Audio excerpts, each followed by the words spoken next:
Hello students, good morning.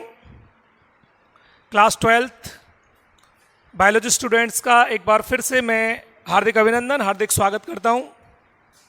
आपका chapter number 25 running है, जिसका नाम है उत्सर्जन तंत्र यानी एक्सक्रीटरी सिस्टम।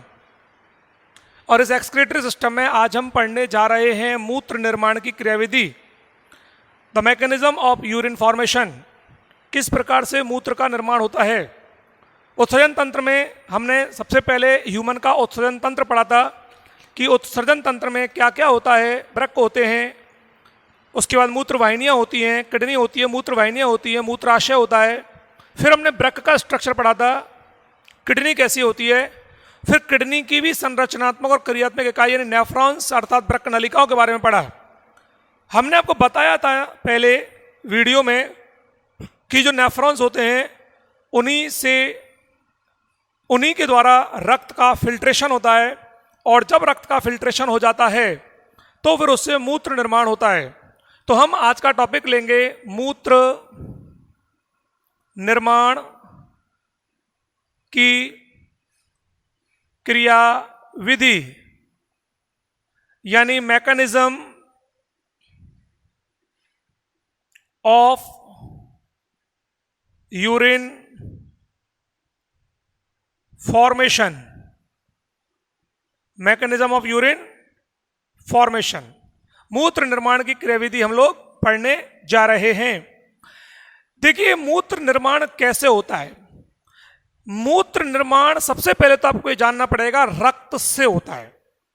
हमारी बॉडी के अंदर जो ब्लड का फ्लो हो रहा है धमनियों और शिराओं में, उस फ्लो में ही, उस ब्लड के अंदर ही उपयोगी और अनुपयोगी सारे पदार्थ मौजूद हैं।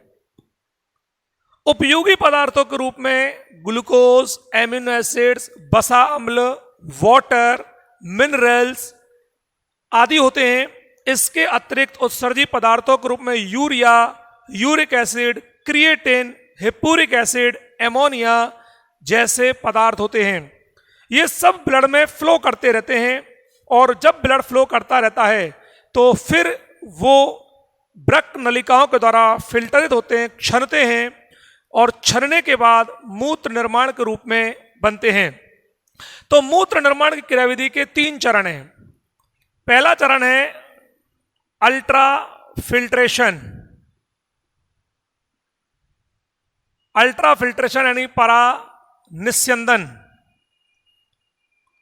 परा निस्यंदन, छनना। अल्ट्रा फिल्ट्रेशन, फिल्टर माने छन्ना, अल्ट्रा माने गहराई छन्ना, डबल ट्रिपल बहुत सूक्ष्म छन्ना, सूक्ष्म छलनी। दूसरा होता है री एब्जॉर्प्शन। री एब्जॉर्प्शन यानी कि पुनः अवशोषण। री एब्जॉर्प्शन यानी पुनः अवशोषण। और तीसरा होता है ट्यूब्यूलर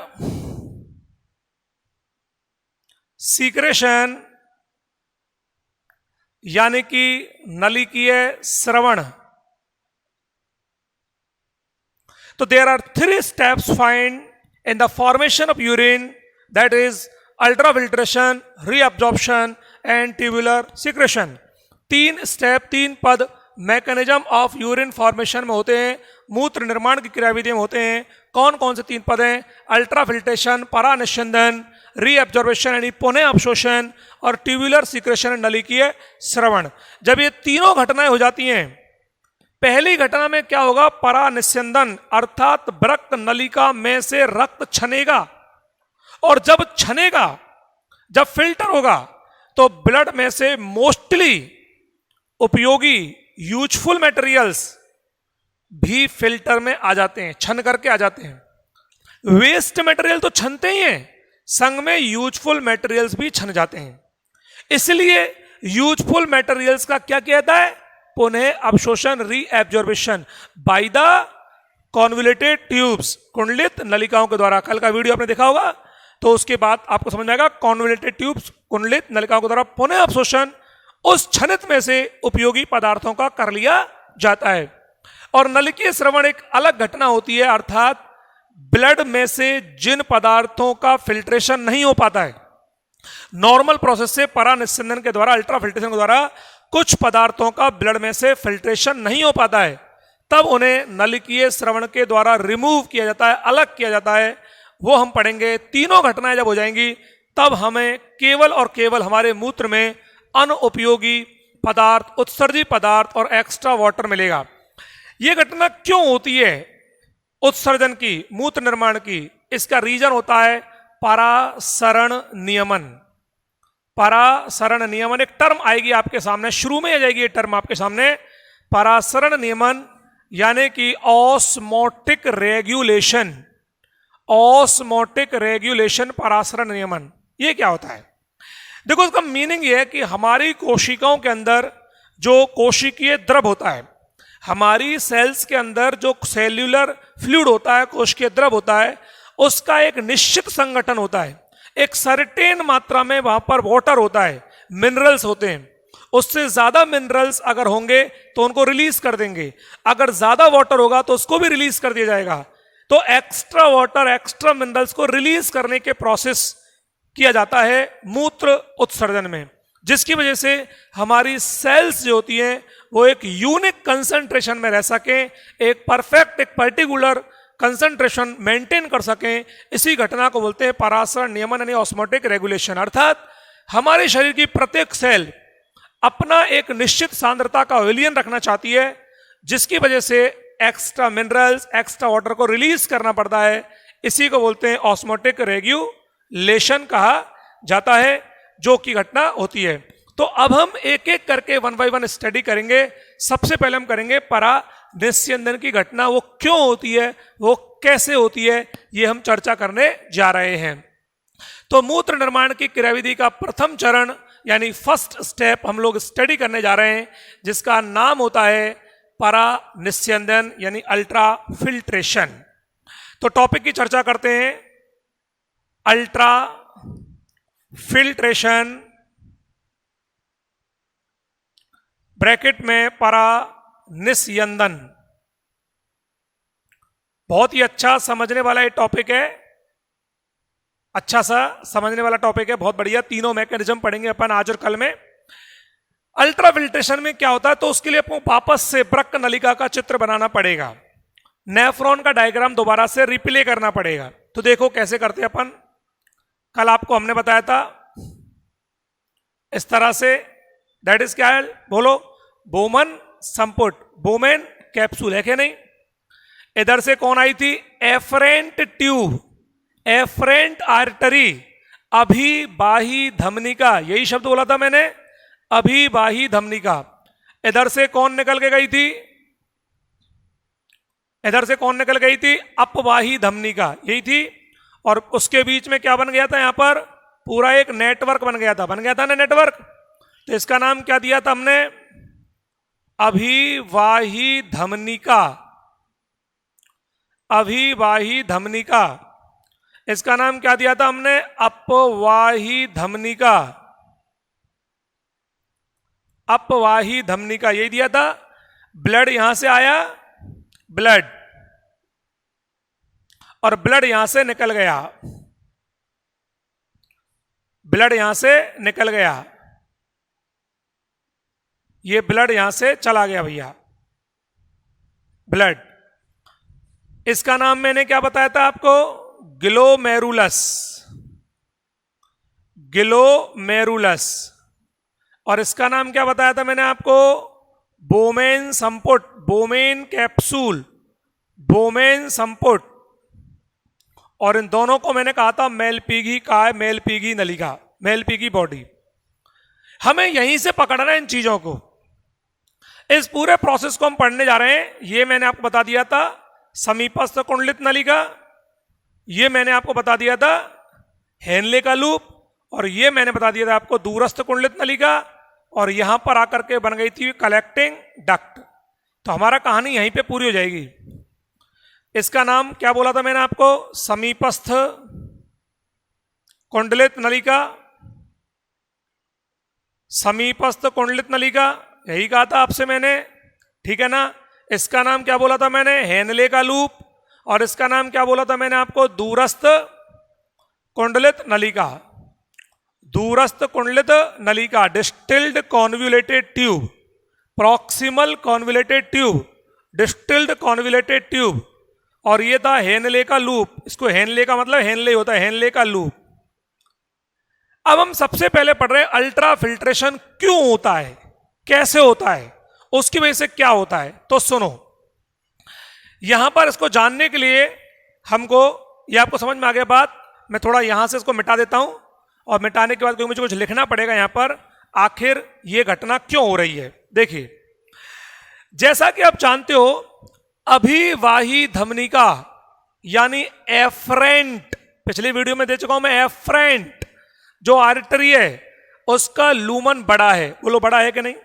उसका लूमन बड़ा है, और लूमन बड़ा है तो ब्लड का फ्लो तेजी से आ रहा है, ज्यादा ब्लड आ रहा है, और ज्यादा ब्लड आ रहा है जो कि घूम रहा है, ऐसे घूम रहा है, बार बार घूम रहा है साहब, और घूमते घूमते घूमते घूमते कम प्रेशर से बाहर जा रहा है अपवाही धमनिका के द्वारा। तो ज्यादा प्रेशर से आ रहा है, घूम रहा है और कम प्रेशर से जा रहा है। तो यहां पर उसको ब्लड को रुकने का वक्त मिल गया, टाइम मिल गया खून को घूमने का। और जब ये खून घूमेगा तो क्या होता है, यहां पर मैं बता चुका आपको, पोडोसाइट्स होते हैं, पोडोसाइट्स, PODOCYTES, पोडोसाइट्स। तो पोडोसाइट्स और ग्लोमेरुलस मिलकर के एक छलनी की तरह स्ट्रक्चर बनाते हैं, छलनी। जैसे चाय छानने की छलनी होती है, आटा छानने की छलनी होती है, और उसमें भी डबल ट्रिपल 4-5 छलनी लगा दो एक के ऊपर एक, तो इस प्रकार के छलनी जैसा स्ट्रक्चर बन जाएगा। और छलनी जैसा स्ट्रक्चर बन जाएगा और एकदम उलझा हुआ जालनुमा, और जब ब्लड यहां घूमता है तो घूमने से रिस रिस कर ब्लड टपकता है, सॉरी, ब्लड जो होता है उसमें से रिस रिस कर उत्सर्जी पदार्थ, उपयोगी पदार्थ वगैरह टपकते हैं।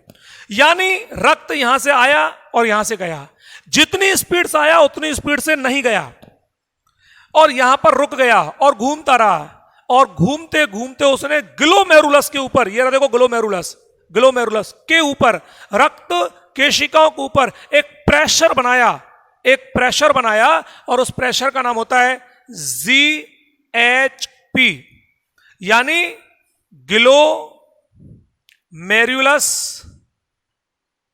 Glomerulus hydrostatic pressure, glomerulus hydrostatic pressure GHP, जिसका मान होता है 70 mmHg प्लस में क्यों है? क्योंकि छनना चाहता है। यूं समझ लो, छलनी ली तो मैं, एक छलनी ली और दूध लिया, चीनी मिला हुआ दूध लिया और उसको यूं उड़ेल दिया। अब धीरे धीरे उड़ेलोगे तो पूरा छन जाएगा। एक संग उड़ेल दिया तो कुछ दूध तो छनेगा और कुछ दूध फैल जाएगा, क्योंकि उसका जगह इतनी है। तो इसी तरह से ब्लड आया और निकला स्पीड से कम, तो यह छनने लग गया। छनने के लिए इस ग्लोमेरुलस की दीवारों पर एक दबाव बनता है जिसका नाम होता है GHP, यानी ग्लोमेरुलस की दीवारों पर लगने वाला दाब। ग्लोमेरुलस हाइड्रोस्टैटिक प्रेशर, यानी ग्लोमेरुलस और हाइड्रोस्टैटिक का मतलब होता है जल स्थित और दाब। आपको GHP याद रखना है, जो प्लस 70 mmHg है, जो रक्त को छानना चाहता है कि रक्त पूरा छन जाए। इसकी कोशिश तो है कि पूरा ब्लड छन करके यहां आ जाए, खून यहां जाए नहीं वापस। अब आप सोचोगे सर खून अगर पूरा छन गया तो चक्कर पड़ जाएंगे, ठीक है ना? तो इसके विरोध में भी कुछ प्रेशर होते हैं जिसका विरोध करते हैं, नहीं भाई खून पूरा नहीं छनना चाहिए, खून में से केवल बेकार की चीजें छने। ब्लड पूरा छन जाएगा तो फिर तो ब्लड ही निकलेगा यूरिन के रूप में, जो संभव नहीं है। इसलिए पहले ब्लड ने तो कोशिश की छनना है पूरा, इसके लिए बन गया GHP।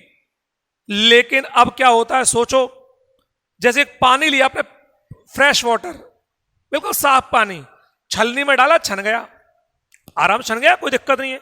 अब उस पानी में मिट्टी मिला दो, बोलो मिट्टी मिला दो, अब छलनी से छानो तो क्या होगा? स्पीड कम या ज्यादा?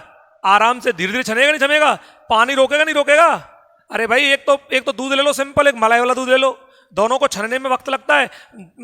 सिंपल दूध जल्दी छन जाता है, मलाई वाला देर से छनेगा। पानी प्योर है, फटाफट छन जाएगा, मिट्टी मिला दी तो देर से छनेगा। क्यों छनेगा देर से भाई? इसलिए छनेगा क्योंकि उसमें मिट्टी है पानी में। इसी तरह से ब्लड के अंदर होती है ब्लड कार्पल्स, रक्त कणिकाएं, RBC WBC प्लेटलेट्स, होती नहीं होती हैं। और आरबीसी डब्ल्यूबीसी प्लेटलेट यानी ब्लड कार्पल्स जो होती हैं, ये बीसीओपी यानी ब्लड कार्पल्स ऑस्मोटिक प्रेशर यानी रक्त कणिकाएं एक परासरण दाब बनाती हैं जो रक्त के छनने का विरोध करता है। बोला ना मैंने आपको, सिंपल पानी छन जाएगा, मिट्टी वाला पानी देर से छनेगा, क्योंकि मिट्टी के कणों ने उल्टा प्रेशर लगाया, नहीं छाने देना है, रोकना है। तो बीसीओपी लग गया, यानी रक्त में मौजूद रक्त कणिकाओं ने छनने का विरोध किया। रक्त कणिकाओं ने क्या किया भैया? छनने का क्या कर दिया? विरोध कर दिया। और जब छनने का विरोध कर दिया तो यह विरोध होता है 30 mmHg, जिसे अपन माइनस में काउंट कर ले। भाई ये प्रेशर तो छानना चाहता है रक्त को, लेकिन ये प्रेशर उसे रोकना चाहता है।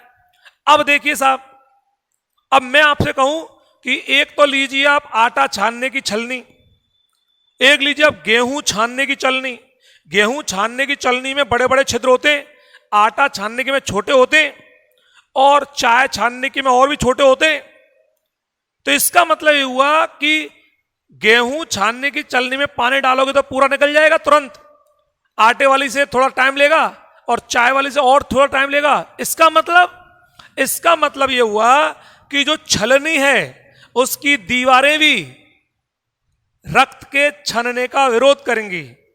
अर्थात ये जो आपको दिखाई दे रहा है बोमन कैप्सूल, बोमन संपुट, बोमन कैप्सूल, तो इसकी दीवारें भी जितनी मोटी होंगी वो भी रक्त के छनने का विरोध करेंगी। और जब विरोध करेंगी तो उन्हें बोलते हैं CHP यानी कैप्सूलर हाइड्रोस्टैटिक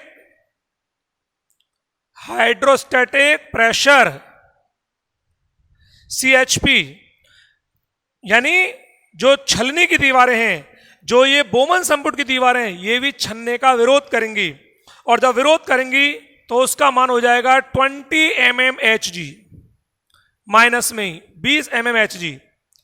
तो कुल मिलाकर के आपको क्या समझ में आया वो देखो। अभी ये आता है क्वेश्चन, बहुत अच्छा क्वेश्चन है कि रक्त अभिवाही धमनिका से अधिक प्रेशर से आया, वो ग्लोमेरुलस में घूमता रहा और रुका यहां पर बहुत देर तक, कम प्रेशर से वापस गया। जब वो रुका रहा तो उसने छनना चाहा, फिल्टर होना चाहा, तो ग्लोमेरुलस की दीवारों पर छनने के लिए, पूरा रक्त छन जाए, इस कार्य के लिए उसने एक प्रेशर बनाया जिसका नाम है GHP यानी ग्लोमेरुलस हाइड्रोस्टैटिक प्रेशर यानी GHP, जो कितना होता है? 70 mmHg होता है। 70 mmHg प्रेशर मेंटेन हुआ रक्त को छानने के लिए। जैसे पानी लाए तो पानी तो छन्ना चाहेगा पूरा छलनी में से, परंतु पानी में घुली हुई अशुद्धियां जैसे छनने का विरोध करती हैं, ऐसे ही रक्त में घुले हुई रक्त कणिकाएं इसका विरोध करती हैं और वो छनने नहीं देना चाहती। सिंपल है, पानी में थोड़ी मिट्टी डालो, ज्यादा मिट्टी डालो, और मिट्टी डालो, और मिट्टी डालो, तो छनने का विरोध होगा। ऐसे ही रक्त कणिकाएं छनने का विरोध करती हैं, इसलिए एक विपरीत प्रेशर बनाती है। BCOP ब्लड कार्पल्स रक्त कणिकीय परासरण दाब, जो रक्त के छनने का विरोध करेगा। तो इसको पॉजिटिव लिया तो इसको क्या ले लिया? नेगेटिव। 30 mmHg होगा, फिक्स है ये। अब छलनी की दीवारें जैसे पानी के छनने का विरोध करेंगी, छलनी की दीवारें मान लो 2 परत की है, 5 परत की है, 7 परत की है, ऐसे ही कैप्सूलर की दीवारें, बोमन संपुट की दीवारें भी छनने का विरोध करेंगी और एक प्रेशर मेंटेन करेंगी, जिसे बोलते हैं कैप्सूलर हाइड्रोस्टैटिक प्रेशर यानी कि CHP, जिसका मान 20 mmHg होता है, यानी ये भी विरोध करेगा। तो ये दोनों मान तो कर रहे हैं विरोध, और ये मान क्या चाह रहा है? छनना। ठीक है, तो तीनों को मिला दे तो क्या जाएगा? नेट इफेक्टिव फिल्ट्रेशन प्रेशर, ये निकल कर जाएगा NEFP। पूरा नाम क्या है? Net effective filtration pressure. Net effective filtration pressure, net माने कुल, इफेक्टिव माने प्रभावी, फिल्ट्रेशन माने क्षणित, प्रेशर माने दाब, यानी कुल प्रभावी निस्यंद दाब। हिंदी में क्या बोलेंगे इसको? कुल प्रभावी निस्यंद दाब। निस्यंद दाब, निस्यंद माने छनना, जिसको अपन इनसे निकालेंगे, जिसका मान कितना होगा, यानी NEFP इजकल टू GHP होगा कि नहीं? GHP ये तो छन्ना जाता है, माइनस इन दोनों को जोड़ दो, इन दोनों को जोड़ दो, विपरीत है ना, इन दोनों को जोड़ दियो BCOP और प्लस CHP। अरे भाई दोनों डिजिट माइनस में, दोनों डिजिट है, इनको तो जोड़ दो क्योंकि विपरीत है। ये उल्टा प्रेशर है, उल्टा प्रेशर, उल्टे उल्टे को एक तरफ रख दो, सीधे को एक तरफ रख दो। कितना मान आया यहाँ? 70 माइनस 30 प्लस 20, 70 माइनस 50 बराबर 20 mmHg। मतलब क्या हुआ कि ग्लोमेरुलस हाइड्रोस्टेटिक प्रेशर यानी GHP छन्ना चाहता है, VCOP CHP विरोध करते हैं। 70 में से 50 घटाओ 20 mmHg, इसका मतलब इतना प्रेशर बनता है जिसकी वजह से, इतना प्रेशर बनता है जिसकी वजह से फिल्ट्रेशन होता है। और फिल्ट्रेशन जब हो जाता है तो फिर इसमें से कई चीजें रह जाती हैं, क्योंकि प्रेशर इतना सही है ना। अरे भाई रक्त कब छनता? पूरा जब छनता 70 mmHg प्रेशर लग जाता पूरा, लेकिन इतना नहीं लगा, कितना लगा? 20 ही लगा बस।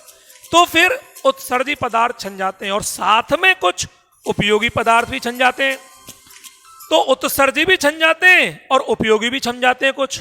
अब समस्या तो यहां पर आ गई, सबके सब यहां पर आ गए। तो यहां वाटर भी आ गया। क्या क्या चीज आ गई? देखो उधर वाटर यानी जल आ गया, और क्या आ गया यहां पर? उत्सर्जी पदार्थ आ गए, एक्सक्रीटरी मटेरियल यानी उत्सर्जी पदार्थ।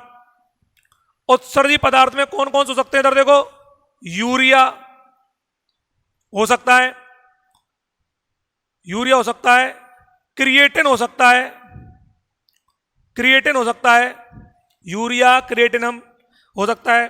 फिर सोडियम, पोटेशियम और कैल्शियम, ये आयंस हो सकते हैं, ये जो एक्स्ट्रा हैं तो एक्स्ट्रा हैं तो। इसके अलावा साहब क्या हो सकता है? एमिनो एसिड्स हो सकते हैं, जो उपयोगी पदार्थ हैं, एमिनो एसिड्स हो सकते हैं, और फैटी एसिड्स हो सकते हैं, फैटी एसिड्स हो सकते हैं, और ग्लूकोज हो सकता है, ग्लूकोज हो सकता है। ये सब उपयोगी पदार्थ हो गए साहब। तो इस फिल्ट्रेशन में इस 20 mmHg के कारण से, इसकी वजह से इस फिल्टर के अंदर पूरा की पूरा वाटर 95% तक वाटर, 95% तक वाटर आ जाता है। जितना वाटर हम लेते हैं, पीते हैं, ब्लड में होता है, उसका 95% हिस्सा तो वाटर का यहां पर आ जाता है। इसके अलावा उत्सर्जी पदार्थों में urea, creatine, sodium, potassium, calcium वगैरह आ जाते हैं, अगर एक्स्ट्रा है तो। ये तो आएंगे आएंगे एक्स्ट्रा है तो। उपयोगी पदार्थ ग्रुप में amino acids, fatty acid, glucose आ गए, ये सब फिल्ट्रेशन में आ गए। इस घटना को बोलते हैं अल्ट्रा फिल्ट्रेशन, परानिस्यंदन। तो परानिस्यंदन की क्रिया आपको समझ में आई होगी कि परानिस्यंदन क्रिया में अपवाही धमनिका से ज्यादा प्रेशर जाता है, कम से निकलता है, फिर यहां पर फिल्टर होता है। फिल्टर इस घटना होता है, GHP फिल्टर करना चाहता है, VCOP CHP विरोध करते हैं, इनको घटा बढ़ा दो तो NEFP नेट फिल्ट्रेशन प्रेशर निकल जाता है, जिसकी वजह से 20 mmHg प्रेशर बनता है, प्लस में बनता है प्रेशर, प्लस में, जिसकी वजह से फिल्ट्रेशन होता है। और फिल्टर होने के बाद में दैट मटेरियल्स बाहर निकल करके आ जाते हैं, इसमें आगे फिल्टर में। लेकिन अब समस्या ये हो गई कि एमिनो अम्ल भी आ गया, फैटी एसिड भी आ गया, ग्लूकोज भी आ गया, मिनरल्स भी आ गए, उत्सर्जन तो ठीक है, उत्सर्जित तो आ गए, रक्त के छन्ने से उत्सर्जित तो आ गए, लेकिन ये भी तो आ गया। अब क्या करें? ये सब तो निकल जाएगा, और अगर ये सब निकल गया, ये सब चीज निकल गई तो बहुत बड़ी प्रॉब्लम क्रिएट हो जाएगी। इसलिए अगला जो स्टेप होगा वो होगा रीएब्जॉर्प्शन, यानी पुनः अवशोषण। और पुनः अवशोषण की क्रिया कहां होगी पता आपको? देख लीजिए, समीपस्थ कुंडलित नलिका, फिर हेनले का लूप, और फिर दूरस्थ कुंडलित नलिका में होगी। आई बात समझ में नहीं आई? अब यहां पर एक प्रश्न आता है जो हम आगे डिफाइन करता हूं। पहले में रीएब्जॉर्प्शन तो आपका हो गया, हो जाएगा कल। अब आता है तीसरा पॉइंट, नलिकीय स्रवण। वो क्या होता है? तो जरा देखते हैं, इसको मिटाता हूं मैं थोड़ी देर के लिए। ये आपको समझ में आ गया होगा पूरा की पूरा कि नलिकीय स्रवण में क्या होता है। वो नलिकीय स्रवण क्या है वो आपको समझाने की कोशिश करते हैं थोड़ा सा। एक्चुअल में नलिकीय श्रवण घटना क्या होती है। देखिए, रीअब्जॉर्प्शन अपन कल डिस्कस करेंगे। ये देखिए, ये स्थिति है आपके सामने। ये समीपस्थ कुंडलित नलिका, सब लोग जानते हो समीपस्थ। ये हेनले का लूप है, ये हेनलेज लूप है, और ये दूरस्थ कुंडलित नलिका है। अब देखो, आपको ये भी मैं बता चुका हूं पहले भी कि ये इस तरह से जा रही है। पिछले वीडियो में बता चुका हूं आपको मैं, ये अपवाही धमनी का इस तरह से जा रही है टच करते हुई। अब क्या होता है, कुछ पदार्थ ब्लड में इस प्रकार के होते हैं जिनका फिल्ट्रेशन यहां से नहीं हो पाता है। कौन कौन से होते हैं? रंग पदार्थ, कलर। जैसे कोई भी आपने चीज खाई, कलरफुल चीज खाई, इसमें कलर है, रंग है, तो वो रंग पदार्थ कभी भी पिगमेंट जो होते हैं वो फिल्टर नहीं होंगे यहां से। ठीक है साहब। एल्कोहल, जो शराब वराब पीते हैं, एल्कोहल पीते हैं, वो एल्कोहल भी यहां से फिल्टर नहीं होता है। दवाइयां, ड्रग्स, दवाइयां या औषधियां, जो रासायनिक पदार्थ होते हैं कुछ, वो भी फिल्टर नहीं होते। लेकिन आपने देखा होगा, कभी भी एल्कोहल लेंगे या दवाइयां अगर लेंगे तो यूरिन पीला जाएगा, ज्यादा मात्रा में जाएगा, यूरिन ज्यादा आता है। तो ये सब पदार्थ, और रंग आता है, तो ये सब पदार्थ क्या होता है, इनको भी फिल्टर करना जरूरी है, ये घातक होते हैं। तो क्या होता है, यहां से चलता हुआ, यहां तो फिल्टर नहीं हो पाए ये पदार्थ, लेकिन यहां से चलते चलते चलते चलते ये आ गए। देखो, यहां से होते होते होते आ गए, यहां आ गए, यहां आ गए। अब ये जो दीवारें हैं समीपस्थ कुंडलित लगी, ये तो मोटी है, यहां से तो इनका अब्सॉर्प्शन नहीं होगा। तो ये जब पदार्थ यूं जाते हैं तो हेनले की दीवारें पतली होती हैं। हेनले के लूप की जो दीवार है, ये वाली दीवार जो आपको दिख रही है, हेनले के लूप की दीवार, ये काफी पतली है। तो पतली दीवार होने से यहां से ये पदार्थ हेनले के लूप से होकर के इनको अब अपवाही धमनिका जब हेनले के लूप से गुजरती है, पड़ोस से गुजरती है, तो विसरण विधि के द्वारा, डिफ्यूजन प्रोसेस के द्वारा इन पदार्थों को हेनले के लूप में छोड़ दिया जाता है। यहां पर जाते हैं पदार्थ। कौन कौन से पदार्थ हैं ये? रंग पदार्थ, एल्कोहल, दवाइयां। क्यों छोड़ा? क्योंकि इनका फिल्ट्रेशन यहां पर संभव नहीं हुआ था, क्योंकि ये उच्च आणविक पदार्थ हैं, बड़े मॉलिक्यूल्स हैं, बिग मॉलिक्यूल्स हैं, जिनको फिल्टर करने के लिए छलनियां छोटी हैं। छलनी बड़ी होती तो फिर तो रंग कणिकाएं भी छन जाती है ना, BCOP, ब्लड कार्पसल्स। तो जब रक्त कणिकाएं नहीं छनेगी तो ये भी नहीं छनेंगे। क्यों नहीं छनेंगे? क्योंकि ये उच्च अणुभार युक्त पदार्थ होते हैं जिनका छनना संभव नहीं होता। इसलिए यहां पर ये ऊर्जा के द्वारा हेनले के लूप में डायरेक्ट डाल दिए जाते हैं। इस घटना को नलिकीय श्रवण कहते हैं। क्या बोलते हैं? नलिकीय श्रवण, ट्यूब्यूलर सीक्रेशन। तो मैंने आपको 2 स्टेप पढ़ाए, पहला अल्ट्रा फिल्ट्रेशन, और उसी फिल्ट्रेशन से रिलेटेड जो पदार्थ नहीं छन पाए थे वो यहां आकर के छन गए, यानी वेस्ट में आ गए।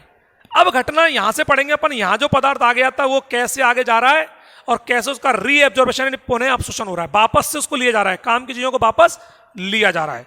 तो नलिकीय श्रवण में क्या होता है कि ऐसे पदार्थ जो उच्च अणुभार वाले हैं, बिग मॉलिक्यूल्स हैं, और वो जो पदार्थ होते हैं वे अल्ट्रा फिल्ट्रेशन के द्वारा नहीं छन पाते, जो कि अपवाही धमनिका के द्वारा आगे बढ़ जाते हैं, और हेनले के लूप की दीवारों से जब वो वाहिनियां गुजरती हैं तो सक्रिय अभिगमन सिद्धांत के द्वारा, एक्टिव एनर्जी के द्वारा, ऊर्जा के द्वारा, विसरण के द्वारा उन पदार्थों को हेनले के लूप में छोड़ दिया जाता है, वहां वो चले जाते हैं। इस घटना को नलिकीय श्रवण कहते हैं। क्या बोलते हैं?